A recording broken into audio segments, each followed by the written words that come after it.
غصب عني يا ابني يا حبيبي بتعمل كده. كده اكل قطط واستني. والله ما عندنا اكل الاكل ده بتاع القطط. والله ما عندنا اكل ناكل.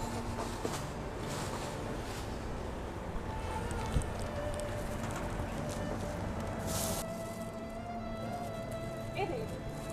بتعملي ايه؟ ايه القرف ده؟ هاتي الاكل كده. كده اكل قطط واستني. والله ما عندنا اكل الاكل ده بتاع القطط. والله ما عندنا اكل ناكل. هناكل ايه؟ سيبوني اكله انا سيبوني. يا ستي واستني. في زعلانه ليه؟ ايه اللي حصل؟ في انا مش ايه؟ فاهمه هي بتاكل ايه؟ انت بتعمليها ليه كده؟ المفروض ده الأكل طب بالراحه طيب مش كده. القطط هتيجي تاكل. ايه ده؟ القطط اولى والله يا ابني ما عندنا اكل في سيبي ده، البيت. سيبي ده، والله يا سيبي ابني ده، ما سيبي عندنا ده. اكل في البيت. والله ما عاوزه فلوس. والله ما عاوزه استني فلوس. بس، هو والله مش ما هينفع عاوزة. تاكلي اكل من والله الزباله. لا لا لا حرام. ليه كده يعني؟ نعمة لسه ربنا الدنيا نعمة بخير. ربنا لا لا لا لا نعمة لا، أكل ما ربنا. كتر ينفعش، ما خيرك ينفعش يا ده ابني اكل قطط كتر ده. خيرك كتر لا لا خيرك يا لا ابني بس سيبيه. كتر خيرك. خدي، والله خدي. ما اخد حاجه يا استني بس، ابني. استني. والله لا يا ابني. لا لا لا لا لا. ليه بتعملي كده؟ لا يا ابني استني لا يا ابني نعمة بتاعت ربنا. انا راضيه بيها.